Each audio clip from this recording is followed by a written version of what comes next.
मेंढक की परेशानी। एक जंगल में एक बहुत बड़ा तालाब हुआ करता था। उसमें बहुत सारे मेंढक रहते थे। उनकी जिंदगी में कोई भी मुसीबत नहीं थी, इसीलिए वो सुकून से रहते थे। उस तालाब में हर रोज पानी पीने के लिए हाथी भी आते थे।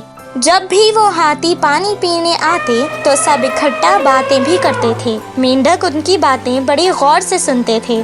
एक दिन उन्हें हाथियों से पता चला कि हाथियों में सब हाथी मिलकर एक मुखिया चुनते हैं और सब उसकी बात मानते हैं। सब जानवरों में अपना अपना मुखिया होता है और सब जानवर मिलकर एक राजा चुनते हैं, जिसका अनुशासन सारे जंगल के जानवर मानते हैं। सब मेंढकों ने सभा बुलाई और अंत में ये निर्णय हुआ कि मेंढकों का भी एक मुखिया होगा।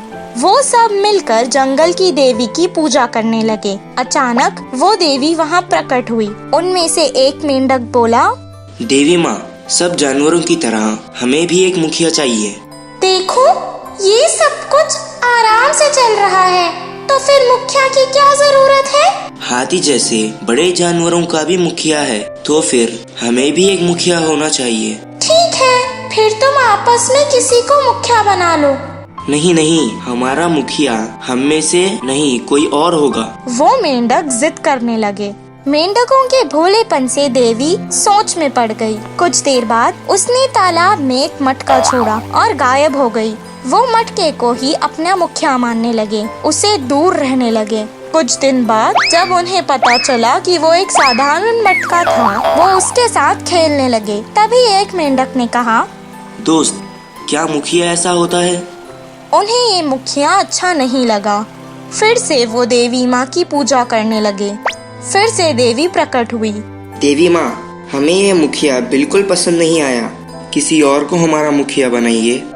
मुझे ये समझ नहीं आ रहा है कि ये तुम्हारा भोलापन है या तुम्हारी बेवकूफी। मुझे लगा था कि तुम लोग आराम से इसके साथ खेल पाओगे, पर तुम्हें सच में एक मुखिया चाहिए। देवी ने कहा, कृपया एक अच्छा मुखिया दो ना माँ।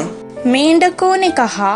देवी बहुत देर तक सोचने लगी और मेंढकों का ये भोलापन देखकर देवी ने चांद को तालाब में आने का हुक्म दिया। जब भी वो मेंढक मुखिया के बारे में सोचते, चांद तालाब में आ जाता।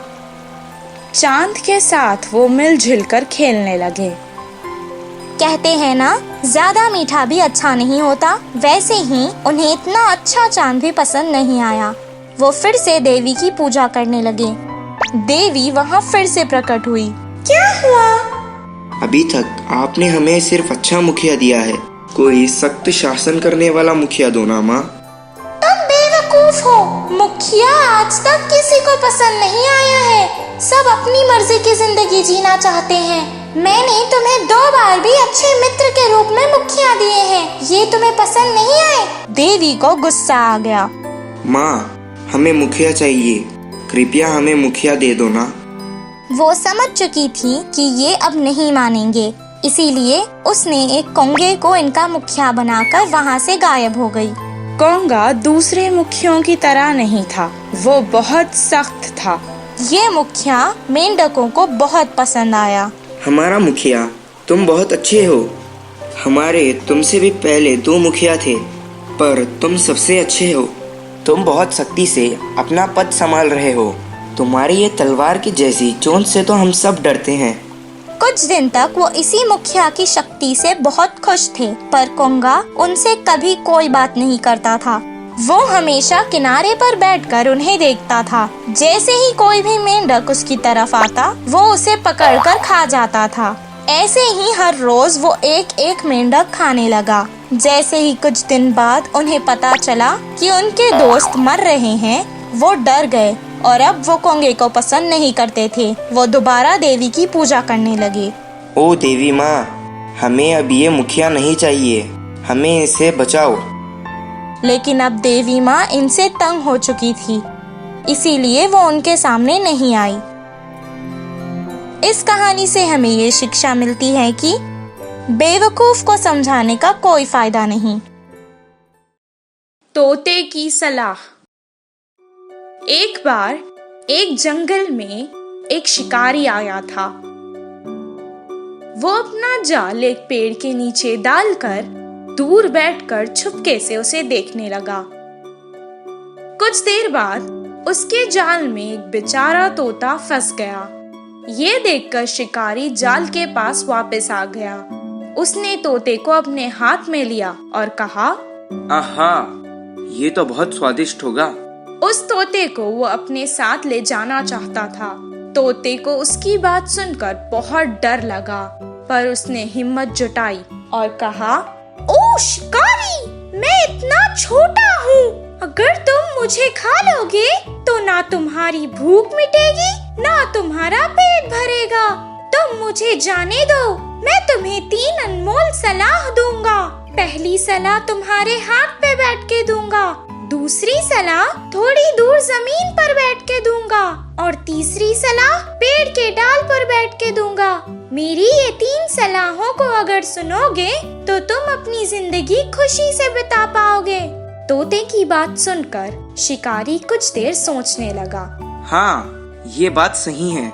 इसे खाकर मेरा पेट ही नहीं भरेगा। इसे जाने देता हूँ। ये मुझे सलाह भी तो दे रहा है। इससे शायद मेरी जिंदगी भी आसान हो जाएगी। उसने तोते को आजाद कर दिया।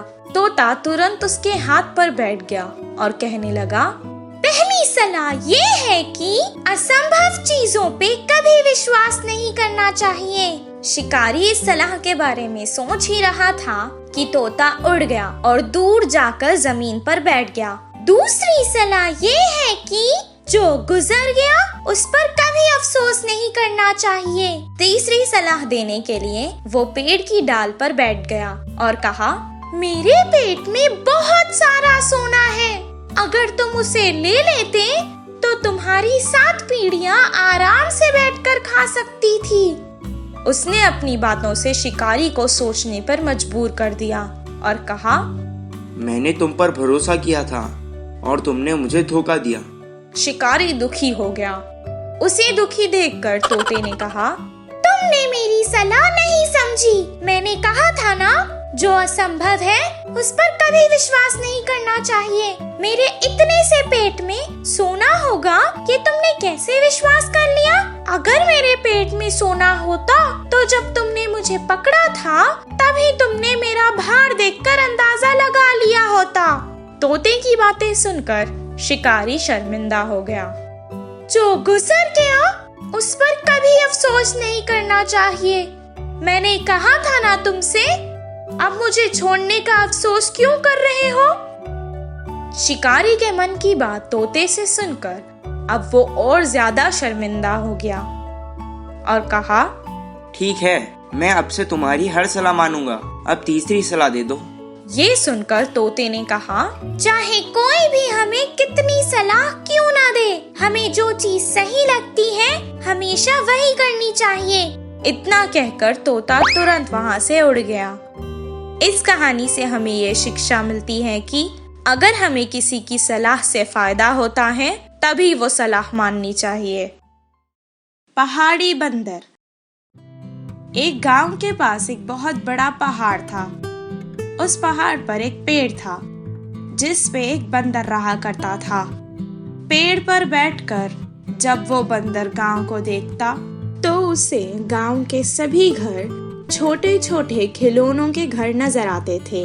वो उन्हें देखकर बहुत खुश होता था, लेकिन बेचारे को ये नहीं पता था कि वो एक बहुत बड़े पहाड़ पर रहता है और वो घर जो उसे इतने छोटे लगते हैं असल में बहुत बड़े हैं।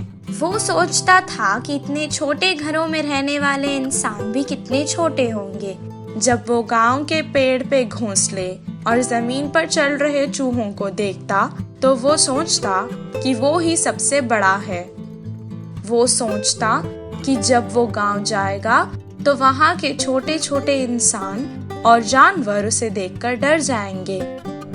वो सोचने लगा कि क्यों ना वो गांव जाए और उनके डरे हुए चेहरे देखकर मजे ले।